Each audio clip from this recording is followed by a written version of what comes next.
state where secrets hide. In Tampa Street, she seeks out lies. With a sharp eye, she'll reveal the truth. Justice calls and she pursues. From county jails to hallowed courts, she finds truth where they distort. Fearless heart and mind so keen, Sam unravels tangled seams. The truth is buried deep in files. Fairness is what they try to hide, but Sam prevails. She's got your back. With grit and grace, she never lacks. Uncover lies and play no games. From jails to halls where verdicts lay. Truth her compass, come what may.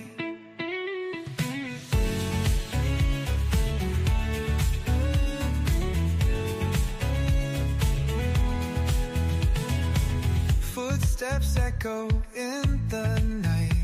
She chases justice with the light. A warrior for justice for all. She won't stop when she hits a wall. Florida Pisam is her name. Uncover lies and play no games. From jails to halls where verdicts lay. Truth her compass, come what may.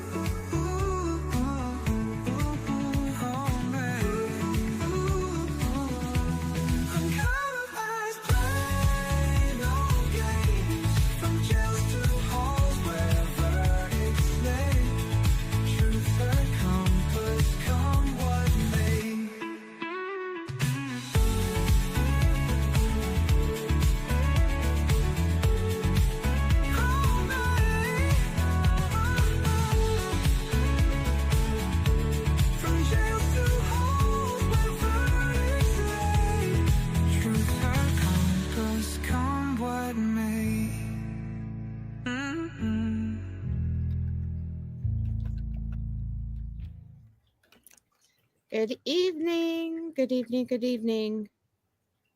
Just trying to make sure I'm here. Sorry for the reschedule. I hope everybody's had a good weekend. My allergies have been absolutely insane, and I just did not think that a Benadryl me would be a good thing to present last night. So you get the allergy-free, Benadryl-free version tonight. Let me see. I feel like my stuff is all over the place. Hey, Scotty. Hi, Mom. Hi, Dad. Hi, Afton. Thanks for joining us. We're going to be a pretty small group here tonight. Tanika's got a premiere going on, and it's on me because I changed the stream, and she didn't know. So, but it's also not going to be the longest stream I've ever done. We're going back into Ellen Greenberg, which is a case that I just am really very much intrigued by. And there's a lot to unravel. And so somebody in chat last week said it was a lot like an onion and we were peeling away the layers. And that's true. That's what we're doing. So the case is, again, from 2011. So it's been out for a while. The facts as they are known to the public. And we're just investigating it. And Sir just rubbed against my legs, which means I'm going to get bitten anytime now. So I hope you guys are having a good weekend. Yeah. Say hi if you're here in the chat.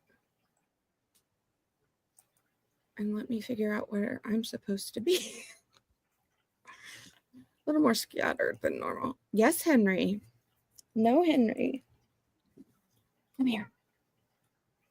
Oh my gosh. So you guys, I have been designated.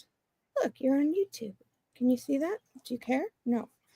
I somehow managed to become the designated go-to cat person.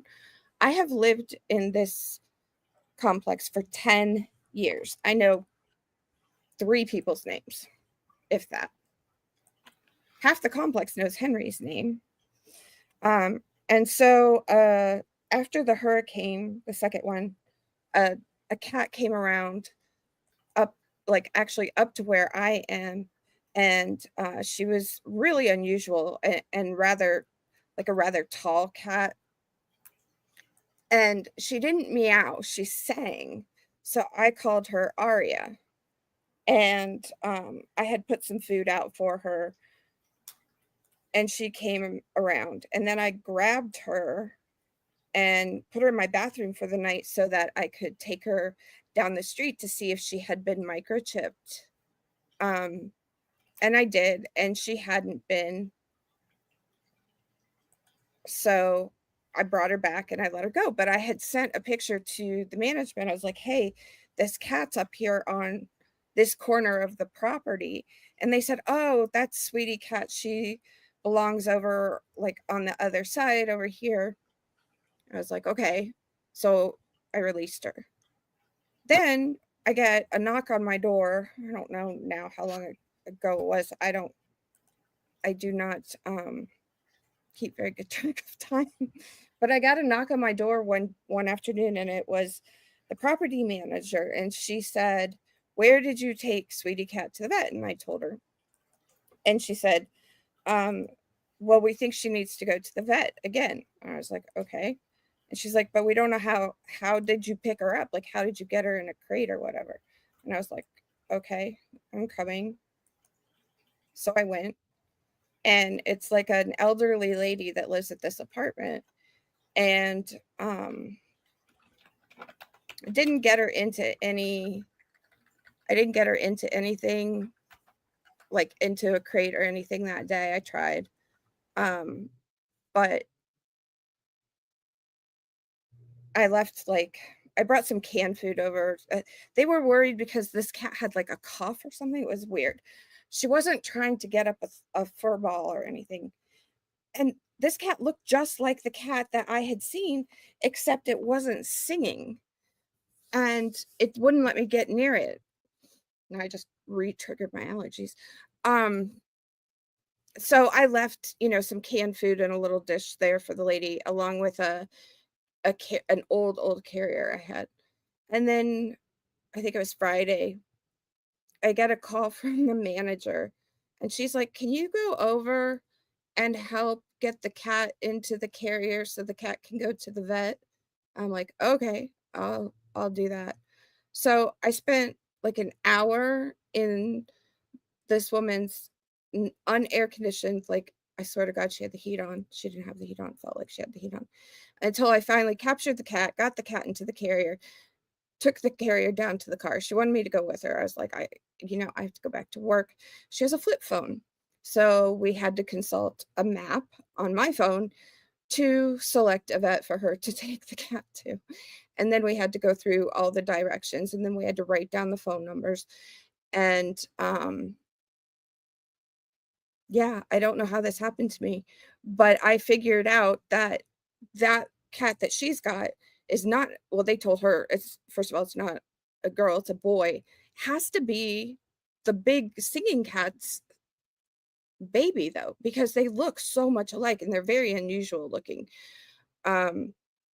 So she gave me some treats for Henry, and she's like, you don't drink wine? And I'm like, no, I don't drink anymore. Oh, but you do like iced tea, don't you? And I'm like, no, I really don't.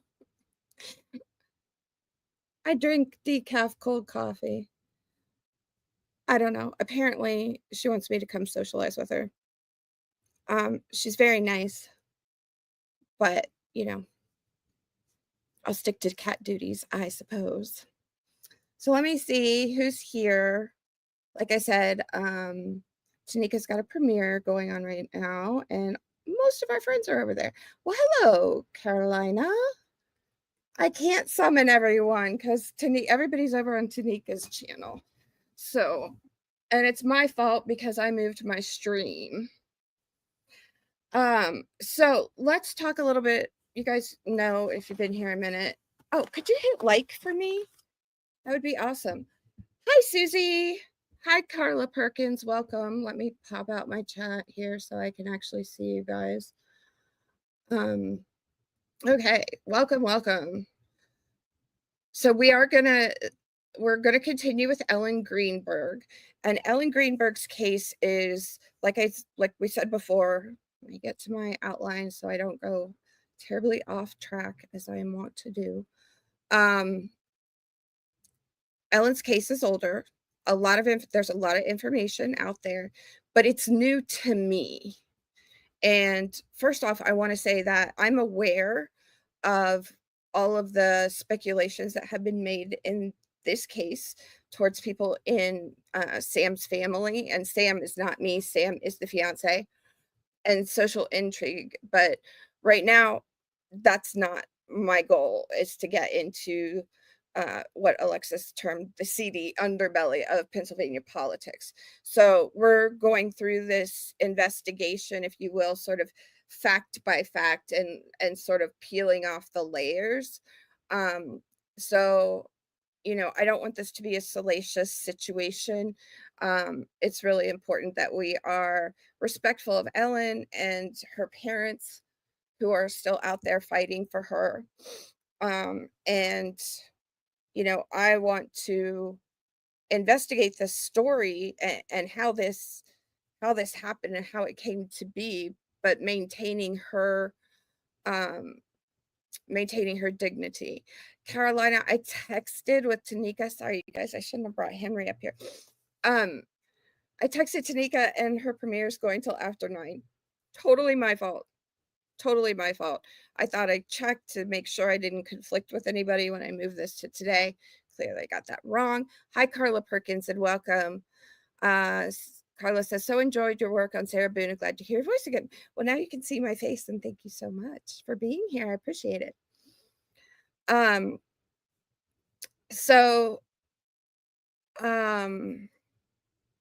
Yeah, and I think Alexis is my lone mod, but it's okay because it's just going to be the small little group of us, which is fine.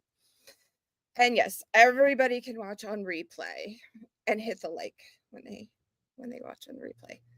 Okay, so let me go back here.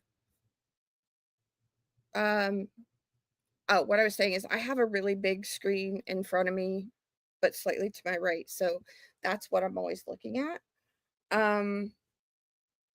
so that I can see everything because I am blind. So this is my first channel investigation into a case, and it's kind of a head scratcher, if you will. So like I said before, I'm sort of peeling back the layers of the onion here and going through this with you in real time. I haven't had a chance to study this case, run down all the theories, the hypotheses, or every single document that's available. And the story has developed over the last 14 years. So, for those of you who are here live and are in my chat, if you know about this case, I would love it that you stay here, but don't spoil. No spoilers, please. And thank you. And Alexis, I think, was going to put a poll up. Let me see. I can only see one thing at a time. Yeah, Carolina, I agree. There needs to be justice for Ellen, and whatever that looks like. Hi there, and cold case sounds familiar. Hi, Julie, and welcome. It's not exactly a cold case, which is why it's why it's so interesting. There have never been criminal charges filed in this case. So, and yes, a lot of the channels, a lot of podcasters, this case is from 2011. So a lot of people, or 2014. No, 2011. I went to law school at 2011. I graduated in 2014, so I connect 2011, 2014 all the time. So I'm going to give you a little recap of what we've covered so far. And like I said, we're going to look at it as I'm looking at it for the very first time. But there has been a lot of coverage out there on it previously. So you may have heard of it before. Ellen was a 27-year-old teacher in Philadelphia, Pennsylvania. She lived with her fiance, Sam Goldberg, in the Venice Loft Apartments. On January 26th of 2011, Ellen was found dead in the kitchen by her fiance, Sam. Not me, Sam, fiance Sam. According to Sam, he left their apartment to go to the gym located on the ground floor of their building at 4:45 p.m., as confirmed on building surveillance camera. At approximately 5:30 p.m., Sam said he had completed his workout and returned to the apartment to find the door locked from the inside. So, when you guys go into a hotel and there's that swing latch thing, I showed a picture of it last week, and we're putting stuff over on Patreon. So if you need to go and take a peek of it, but it's just like what they have in the hotel. And sometimes you flip the thing to leave the door ajar so you don't lock yourself out while you're going to the ice maker, or at least that's what I used to do. I don't know that I would do that anymore. Between the time of the discovery of Ellen's body and 5:30 p.m., Sam says that he called Ellen, he texted Ellen, and emailed Ellen, and she did not respond. His attempts to contact her have been confirmed via their devices. And last week I read to you his texts. And again, like documentation that we talk about is going to be over on Patreon. Patreon is free to join. The link will be in the description of this video and all my videos. All you have to do is click on it and go over there, and you can be a member for free. If you want to support the channel, you can be an intern investigator with your CC license. You can be a licensed PI with your C license, or you can be an agency owner, in which case you are also a licensed PI. Those are my 3 tiers that I have over there. But you don't have to, there's no obligation. So Sam said that he went down to the front desk to ask for security's help in opening his door, right? Because he couldn't get in. They declined to assist him. And so he was seen getting back in the elevator and going up to the 6th floor, which is where they lived, at 6:32 p.m.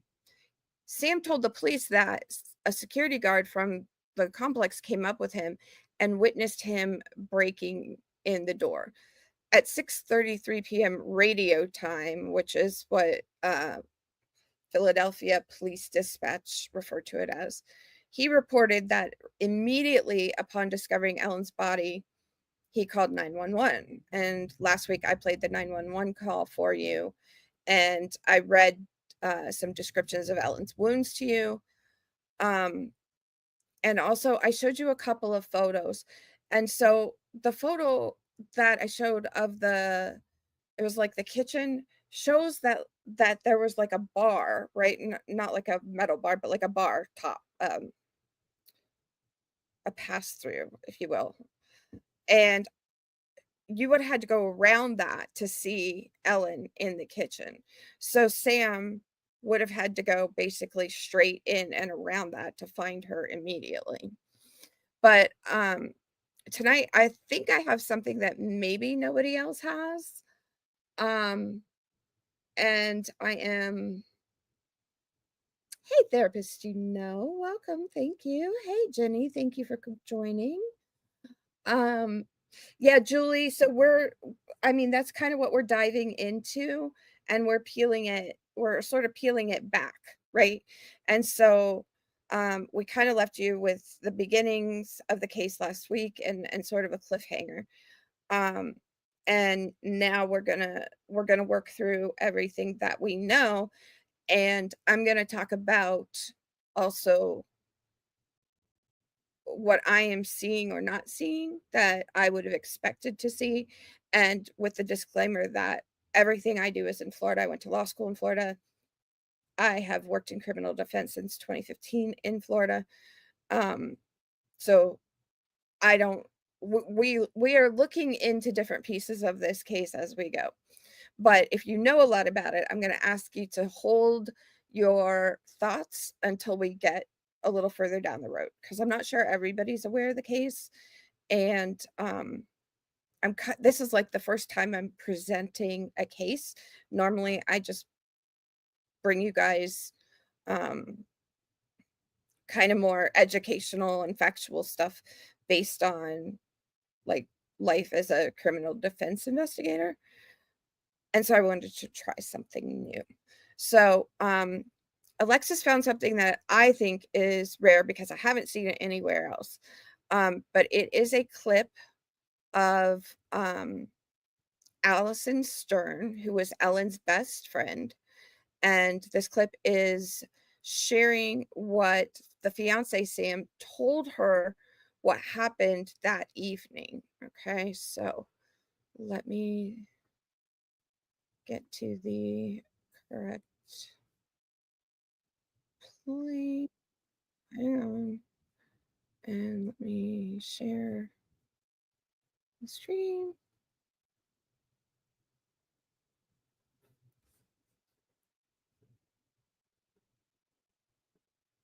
Sorry, I get distracted by the chat and I'm not supposed to do that. Okay, let me share my screen with you guys.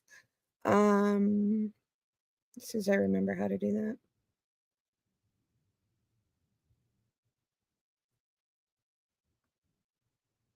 Oh, wait. What am I doing? Hang on. Why have I forgotten? There we go. Benadryl hangover, I think. Okay, here we go. I got it now. Or a fight or anything. He said no, she was just really stressed with work. And so he left.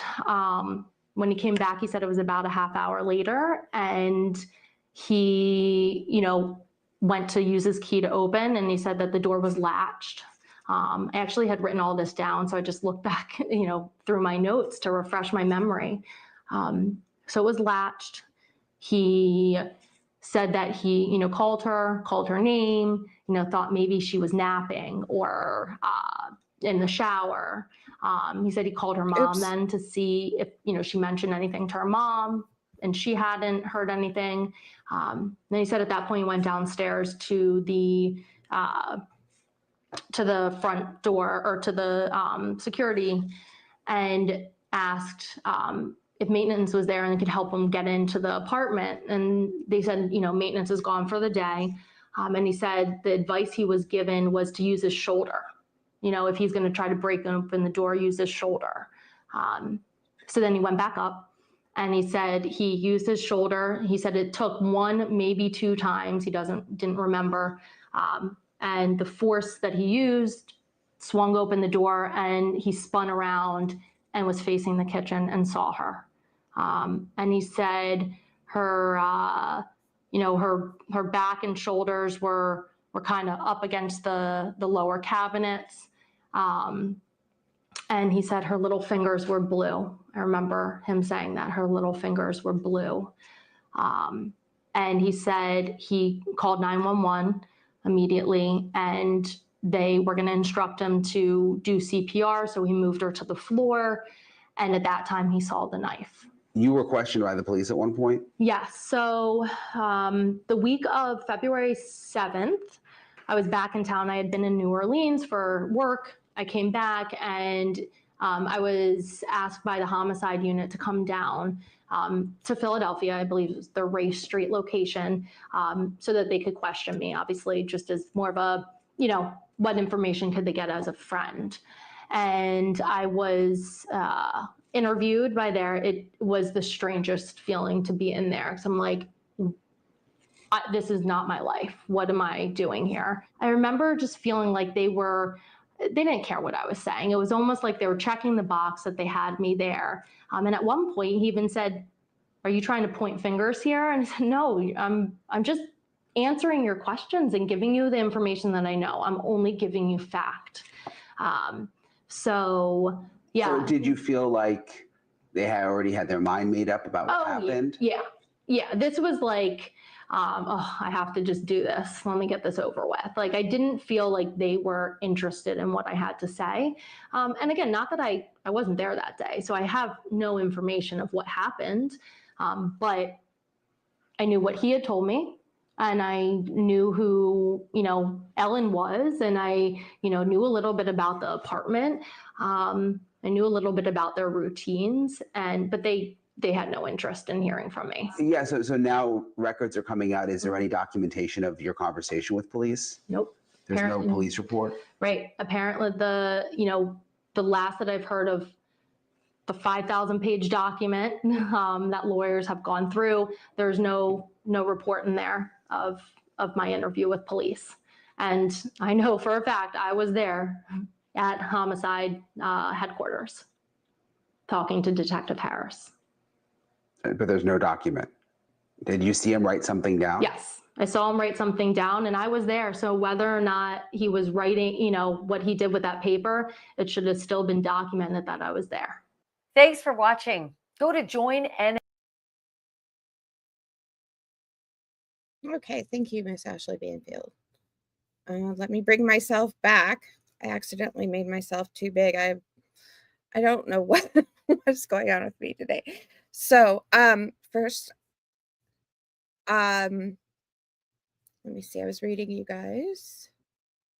So, OnlyFan, welcome. Nice to see you. Hi, Route Irish.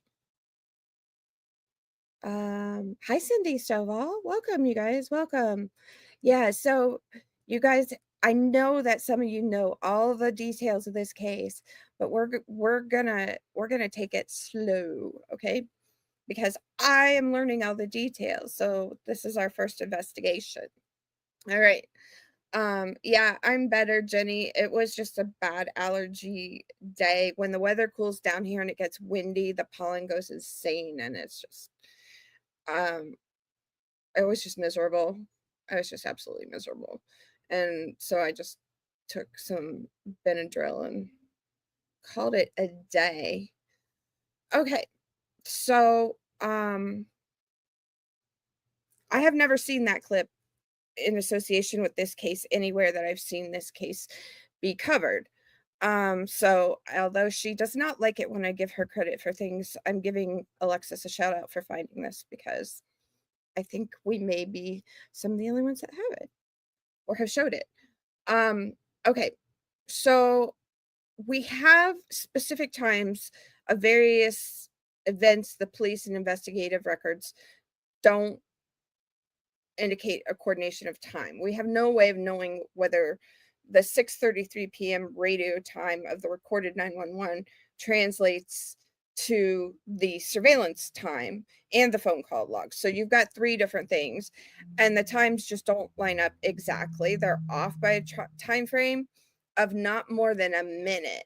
And so when we present the times to you, we're not adjusting time to reflect those differences. All times are as noted in the various records, but I want to draw your attention to something she said. The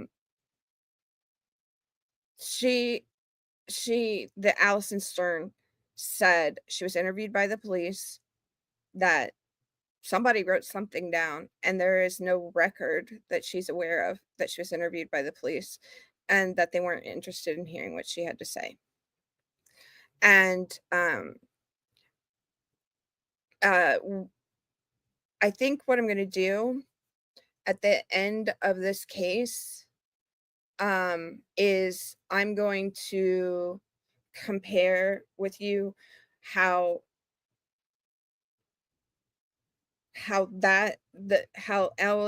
Ellen's case and the way in which it was investigated and the output from it, if you want to call it that, compares to what I look at on a daily basis. So I think we're going to do that when we finish sort of like looking at the layers of the case.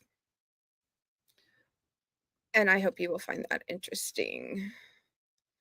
So, Mr. Goldberg, Sam, the fiance, told the officers who responded to the 911 call that he'd left the couple's 6th floor apartment at approximately 4:45, and then 45 minutes later at 5:30, he comes back, found the swing bar locked from the inside.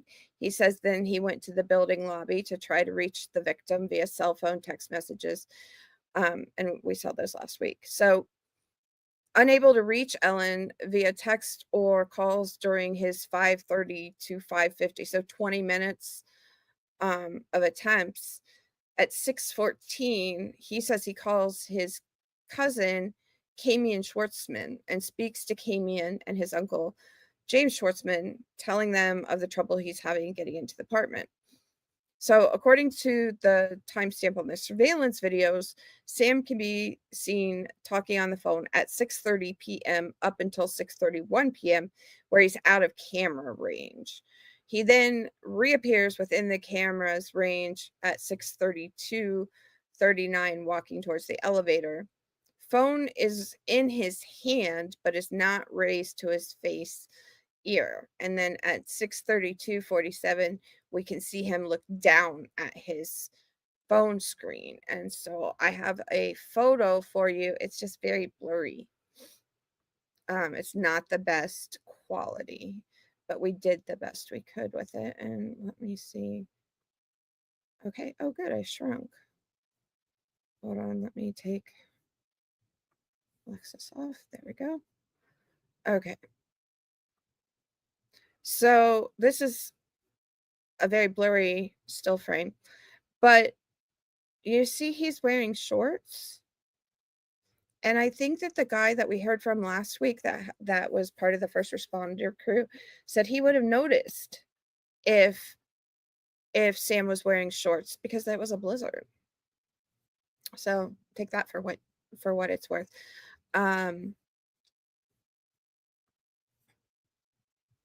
So approximately 10 seconds later, at 6:32:57, we see him enter the elevator, and the elevator door closes at 6:33 p.m.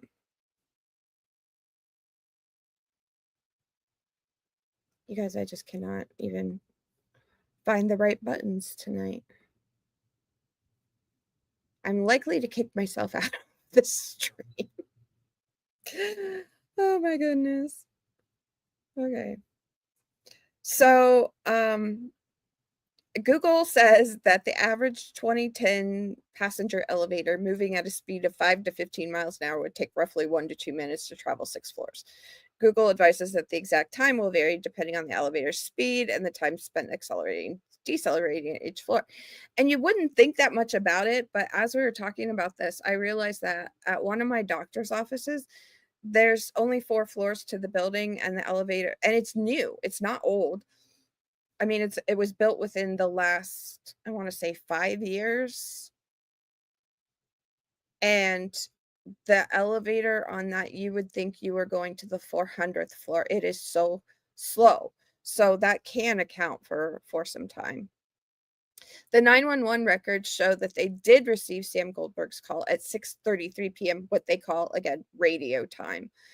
As you'll recall from last week's live stream, he's initially unable to tell the operator where Ellen is bleeding from until the operator says she'll walk him through doing CPR if he's willing. And he says, I have to, right?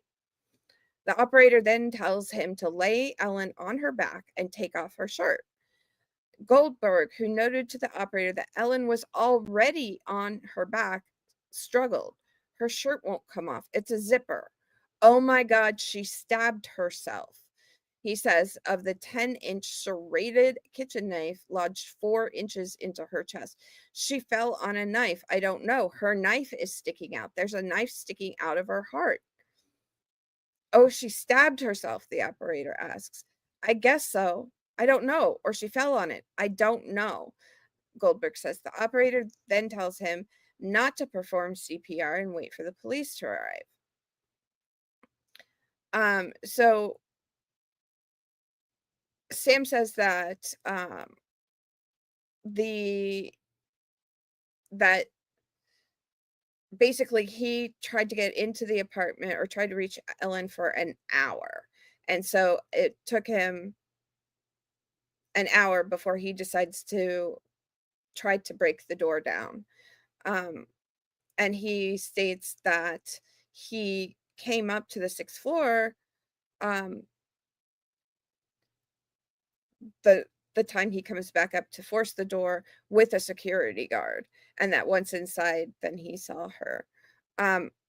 But both investigative reports, and there aren't many that have been released to the public, indicate that the Philadelphia Fire Department Medic 5 responders arrived at 6:40 p.m. And we know that because we have another photo, which I can absolutely not kick out of my stream. Oh my gosh. Really? I need to work on my StreamYard layout situation here, because this is just, there we go. That's better. So again, blurry. What you see over here is the security guard. This is from the building surveillance cameras. And at 6:42:34 p.m., security guard Philip Hanton is seen escorting first responders upstairs, and then he returns to his post in the first floor lobby. He was not, fiance Sam was not accompanied by a security person at any point that is captured on camera. So, let's see. I want to see what. Yeah, Carolina says, how convenient for Sam to be in out of camera range. Also, could it mean Sam changed his clothes at PI Sam? I mean, I think it very well could have, because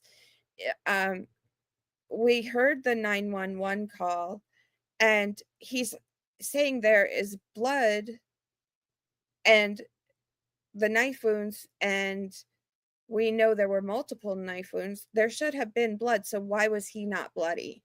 And I think, if I'm not mistaken, that the guy wearing the all red outfit that was a first responder, whose interview we watched last week, I'm pretty sure that's what he said, is that Sam, he would have remembered either the sweatpants or the shorts, and I'm sure I have it backwards, but I think he changed his clothes. I think it's entirely possible that he changed his clothes.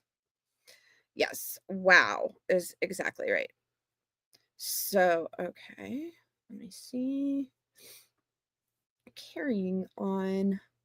At 6:42 p.m., that's when the Philip Hanton, the security guard, escorts him up and then comes back down. Mr. Hanton is never seen entering into the elevator with Sam at any point. So where you're seeing him now, or the photo I just showed you, what you're seeing is him with the first responder. Sam is not in that shot. So Sam Goldberg, the fiance, recounted that he immediately called 911, and in accordance with the operator's instructions, he lifted her slouched head in order to perform CPR, and at that moment he discovered the knife lodged in the victim's chest. And then medics arrived and pronounced her dead. But you guys, we talked about this last week, she was found like leaning up and down, like with her head down and her face, the right side of her face, up against cabinets. So that begs the question, did he even try to lay her down? I don't know. I don't know. So the people that showed up on the scene were two Philadelphia police officers. They were patrol officers, and they were the first, and that's Snipes and Young, and then Officer Jamie Budd, and then the Medic 5 crew came in. They were the EMTs from the fire department. So Sam was there. And then Sam's maternal uncle, James Schwartzman, and his cousin came in, Schwartzman, were also there. And you'll remember a few minutes ago, I told you Sam had been on the phone with them. Now, again, I know some of you guys know all the details of this case, so I'm going to ask you, please hold your comments. We'll do like a big, I think we talked about doing like a big, like speculation live stream where I'd let you guys tell all the things. But for now, please, please, please hold your comments. And then the other person that was there was Detective Sierra, and he was the homicide detective with the Philadelphia Northwest Detective Division. And so we went looking for the standard operating procedures for the Philadelphia Police Department in 2011 because I was like, are we sure about this? And so far I haven't been able to get to it, despite my efforts of trying to find the standard operating procedures from that time. I don't know what that says about me as an investigator. Yeah, OnlyFan, I agree with you. Who in the world would react to a dying dead woman with she stabbed herself? I mean, and I don't remember if you were here last week or not, but there were 10 stab wounds on her front. Okay, they didn't check the back of her right then. This case is so hard to approach from like just a single direction, but I'm trying. Okay, so what we found out is per the Philadelphia Police's career progression webpage, so like how your career would progress in the Philadelphia Police Department in 2025, as homicide detective is responsible for the investigation of crimes like robberies, assaults, burglaries, homicides, etc. They are also responsible for the preparation of all police forms used during the investigation of a crime, i.e. arrest reports, investigation reports, search warrants, computer messages, etc. And then we have Sergeant Ferguson, who is Detective Sierra's supervisor, and then two more detectives, Detective Brian Peters and Detective Donald M. And then we get an investigator from the medical examiner's office, Stephen Olszewski. I can't pronounce it. We're just going to call him Stephen O so that I don't struggle over this every time. He is actually the lead investigator. And I'm like, I don't understand what you're talking about. And if Scotty is still around and in this chat, he can tell me if I'm wrong. Do our medical examiner, like, I know we get the ME's reports, but like, do they ever investigate anything? I thought everything we got, maybe I need to be reading more carefully for my job, but I didn't, to my knowledge, our medical examiner's office is not the lead investigator. I'm so confused by this. So, according to the interwebs, the medical examiner's office forensic investigation investigator determines if a death comes under the jurisdiction of the medical examiner and investigates the circumstances surrounding the death. This just makes my head a little bit scrambled, you know? Like,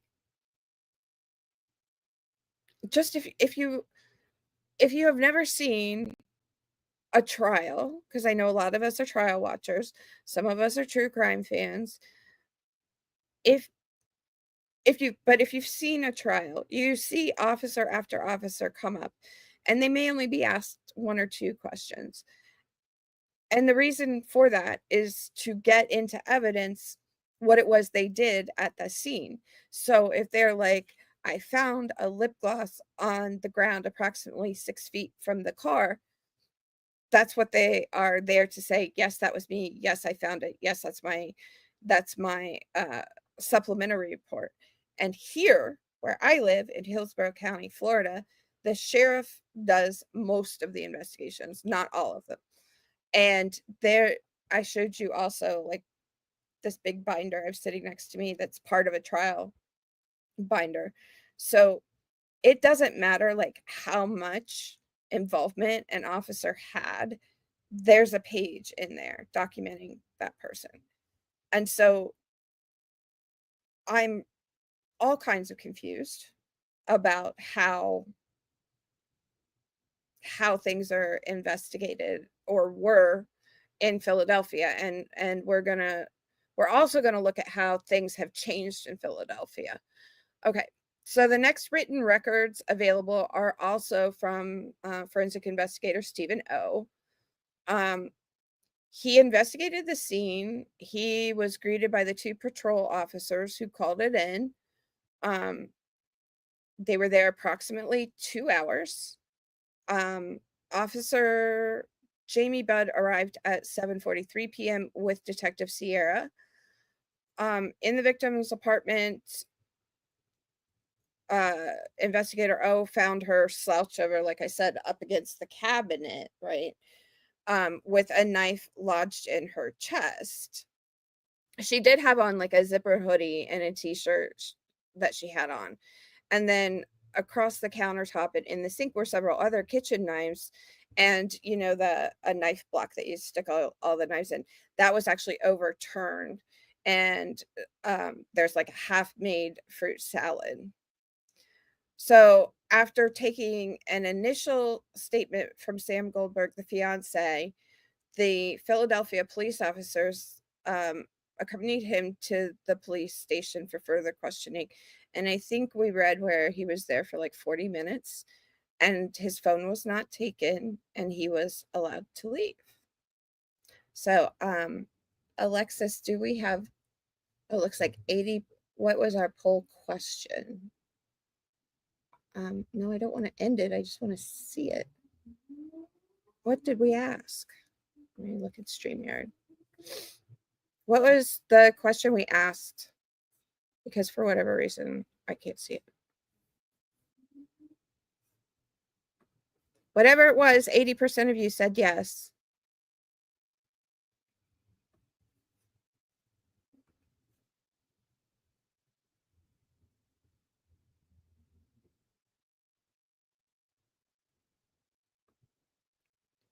So who stabbed, Afton says, who stabs themselves multiple times? That's my first question. Did she train for her ass at Cirque du Soleil? Oh, you like the show The Closer? Yeah, that was a great show. I watched that when it was on. Was there a 10-bladed stabbing implement at the crime scene? No.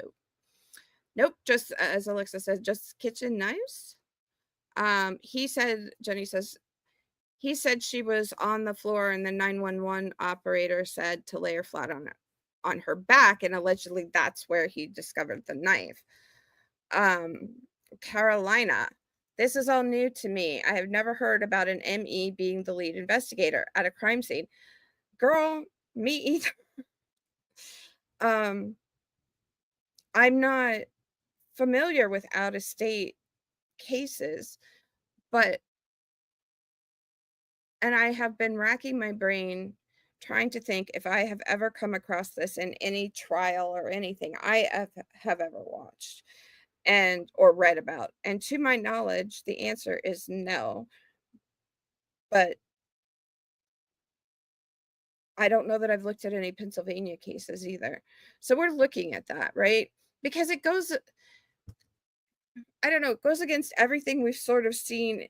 Even if you don't watch true crime, it kind of goes against everything we've ever seen. Like if you've ever watched an episode of CSI, like the original one, or Miami or Las Vegas or whatever, any sort of investigative show, or even a Law and Order, which is like half police investigation and half trial time.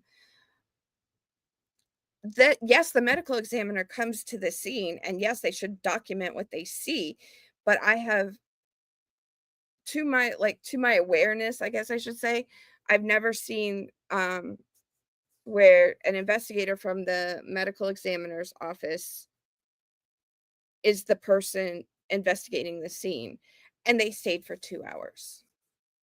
And then they just left, which is insane. In my opinion, this is insane. Oh, Alexis had yeeted herself out of the stream. I was trying to figure out what was the poll, because I didn't see it. I'm trying to see. Oh, chat. Based upon what we have learned thus far, would you agree homicide as a matter of a death? So this is based on what we've seen so far, and 16 of you voted, and thank you so much. And 81% of you said yes. Colleen K, welcome. It says, Colleen says, I live very close to Philadelphia. This case has bothered me for so long. My heart breaks for her parents. Yeah, so that's why this is just we've got Karen Reed starting trial, I think Monday, if they've got a jury. I don't know. I have not had time to follow up on Karen Reed. We've got Lori Vallow representing herself in Arizona right now. And because of the time delay, her stuff goes on really late. But I also have, so I've been catching a recap on Lori here and there.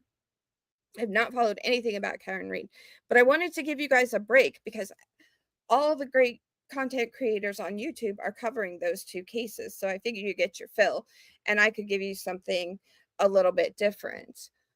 Tuesday, okay, the Afton, I'm assuming that's when Karen Reed's trial starts. I actually am really interested in watching that. Because I want to see how the state's case differs this time around. Should be interesting. But I may have to just listen to it at night, like on 2 times speed, because I have a lot of work.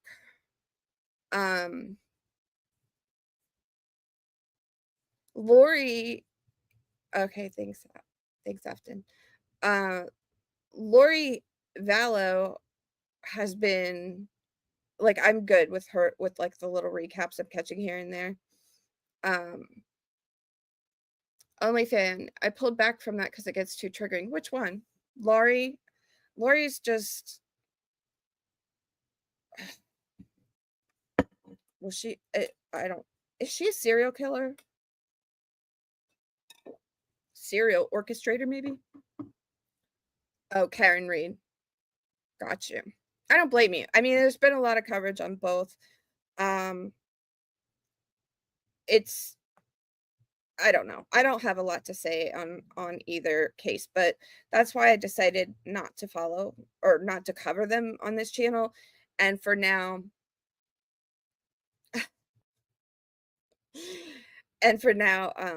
we're gonna talk Family Annihilator. Yeah, Carla. But so what the only comparison I can think of, right? Oh no, I can think of 2, I guess.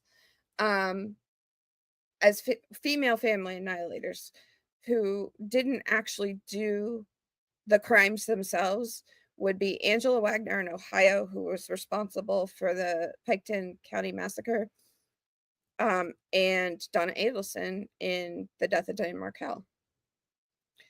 I don't know what Lori gets out of all the things, except I think she's doing the trial herself because she was bored. I mean, she's serving like what, 3 life sentences. So, why not? It's fun. And then she gets a lot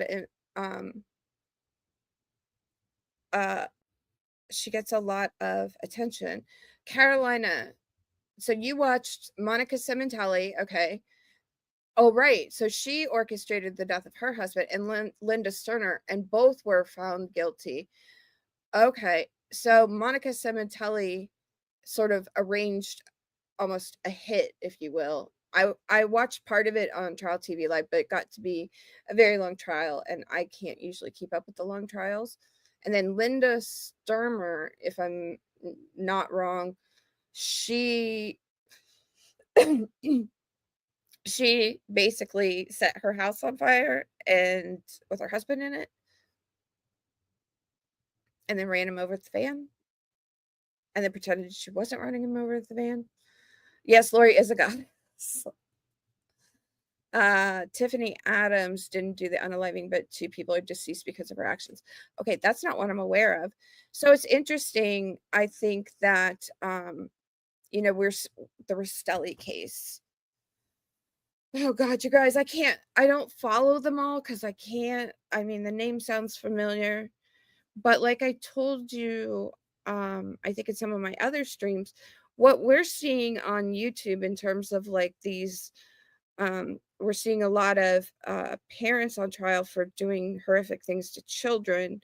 Right now, we're seeing a lot of women on trial for doing horrific things to their husbands. What I'm seeing is, guess what? Another 14-year-old murder that I got on Friday. Different county, 14 years old. Could not make it up if I tried.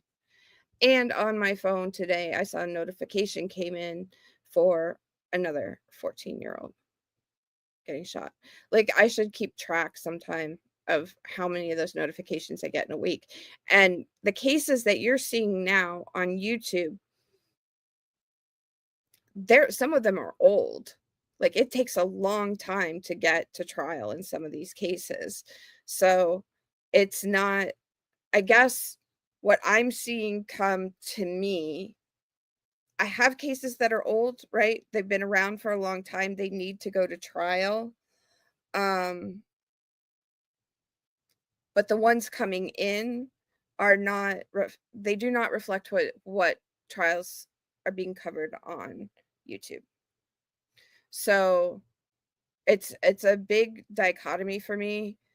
I get all these 14-year-olds sort of intertwined in my head. Like, I have to have a chart for everything, because across several lawyers, you know, this is what I'm getting is I'm not, and I swear to you, I'm not exaggerating. They are 14 years old. But what you guys are seeing on YouTube is not reflective of what's happening in the Tampa Bay area of Florida, or at least the cases that are going to trial right now, or that are coming in for me.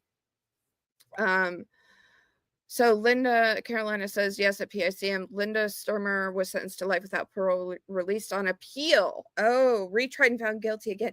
Okay. And she's the one that set the house on fire. Got it. And Afton says, Tiffany Adams is the Kansas mom's ringleader. Okay, I'm not sure if I know that. Carla says, Lori Daybell in trial, I'm still looking for the evidence that she orchestrated the murder of Charles. Okay, all right. So, I mean, I thought that this case, and sort of taking a look at a really strange case, even though it is older, would be interesting to see how we could investigate it to some extent. Criminal charges have never been filed in this case, which is really interesting, in my opinion. So, do you guys think, let me know in the chat, if it wasn't, do you think that in 2025, this case would be investigated differently? Often juvenile cases don't get streamed, so not much YouTube coverage. Yeah, that's true. Often you're not wrong about that. And the police reports and stuff are not released for the most part. I have one, I'm not sure the ages, but I think it will be streamed. So my question for you guys is, would this have been investigated differently today? And would you be looking for, depends on the politics. Okay, often. Right. So I understand that there are politics involved in this in the state of Pennsylvania. And so it sounds like the powers that be in Pennsylvania control how things are done at the law enforcement level, which is interesting. Okay. So in this case, at least for what has been released to the public, we have a lack of video surveillance, a lack of phone data. We have no forensic analysis of the computer. And do the lack of those things make an impactful difference to you? Or do you think that a legitimate investigation could go on today without any of those things?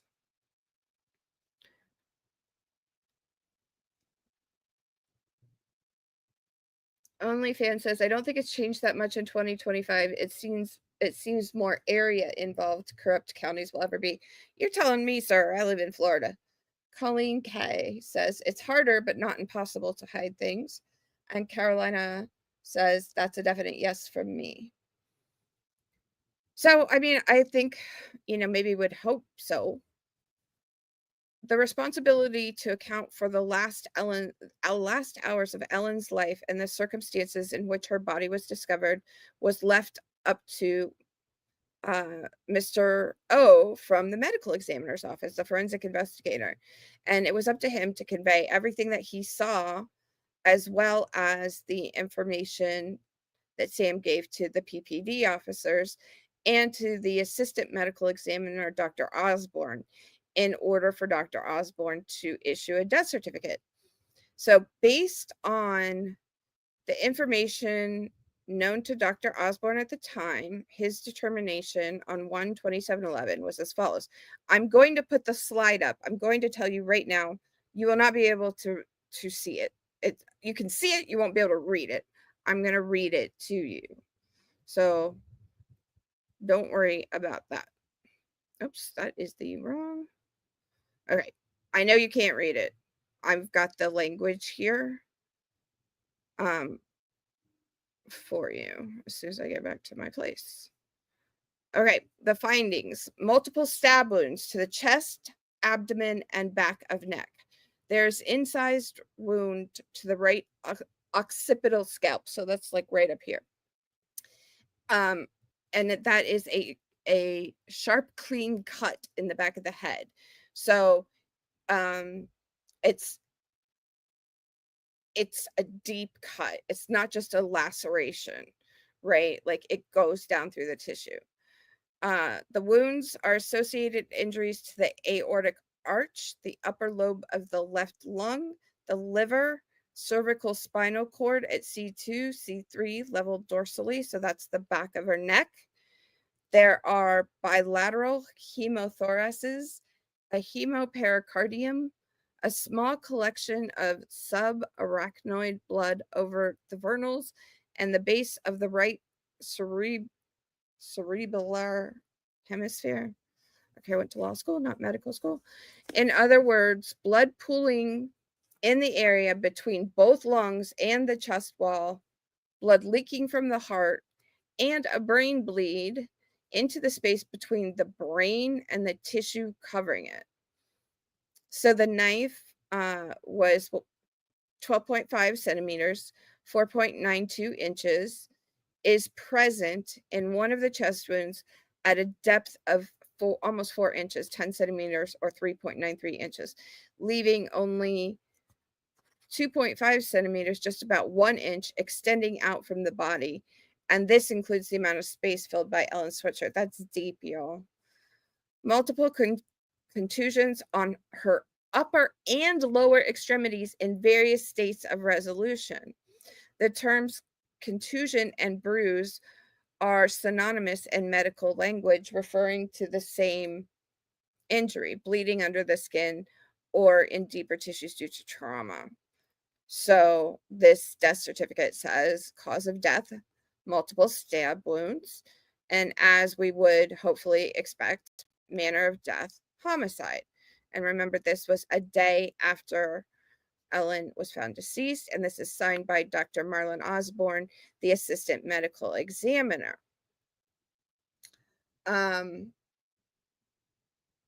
Let's see. Afton says they could still do an investigation. They should. Colleen K says it's not possible for anyone to stab themselves like that. Carla agrees with Colleen. Alexis says, yes, Afton, they could. There's no statute of limitations for murder. Jenny says, depends on how lazy the detectives are as well. They took Alex's word for it. OnlyFan makes 0 sense. Correct. Let's see. Okay, Carolina says, sounds like Ellen, if she had survived, would have been paralyzed. And Jenny asks, how does one stab themselves in those areas? And OnlyFans says that is deeply personal, the way she was stabbed. I agree. And I'm going to show you next week. I'm going to show you 3D models of her injuries. So they are not the autopsy photos, because I would not do that to anyone ever. They are computer generated images, and I have selected a number of them from the greater whole. I will announce and we'll put up like a banner that, hey, we're going to show something that somebody could. I feel like only one of the slides could be considered graphic, but I don't even know that I think it's graphic. But then I look at murder scenes for a living. So we're going to look at that so that you guys can see the full extent of Ellen's injuries, because you are not going to believe it until you see it. And again, for those of you who already know, I want you to come in and join us and be here. But please, no spoilers. At the end of the series, when we're done looking at everything, I'm going to let everybody just go crazy and say everything they want to say in the chat that won't get me banned from YouTube. We're also going to start looking into some discrepancies in the information that was reported and collected versus what was subsequently found out at a later date. For example, how does someone stab themselves in the back of their neck after their heart is no longer beating? So also, if you want to go over to Patreon, again, it's free. If you want to sign up for a membership tier, you can. I made different classes of investigator. And then earlier today, I think I'm going to make an investigator one too, maybe. I don't know, for Henry. So make sure you go over to Patreon. We're putting stuff, including photos you may not have seen before, provided by Alyson Stern, who we watched at the beginning of the stream, who was Ellen's best friend, and Ellen was going to be a bridesmaid in her wedding. So I hope you will come back next Saturday, and I promise I won't move the stream on you. I will come back next Saturday at my normally scheduled time to see you guys and to keep going. Let's see, I want to check in with you all before I end. I'm not going to keep you too long on a school night here. Let's see. OnlyFans said this is deeply personal. Jenny says with a lot of rage. Carla Perkins, question mark rage. Afton seems like overkill. Colleen, obviously this case is a cover-up, but why and where's her fiance now? Investigation, Colleen K. That's why we're here. Carolina, very personal. Ellen's injuries don't sound like they were done from a stranger. Right. I like it that you guys are thinking about this. We're gonna keep showing you demonstratives to whatever ability we have, because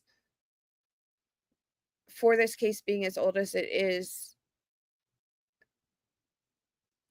there isn't what you would think out there, right? Like we're used to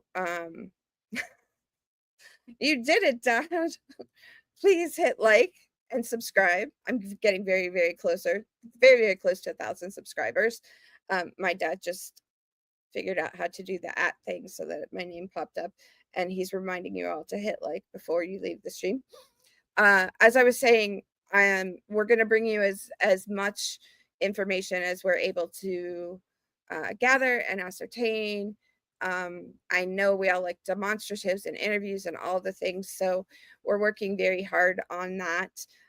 Remember that I am working very hard to treat Ellen's death with dignity and have respect for her parents. As you can tell, this was a terrible death. But let's look into it together and see what that discussion looks like in 2025 for a case that was in 2011. I thank you so much for all of you being here tonight on a different day than normal. Be safe out there, and I will see you next Saturday. Thank you so much.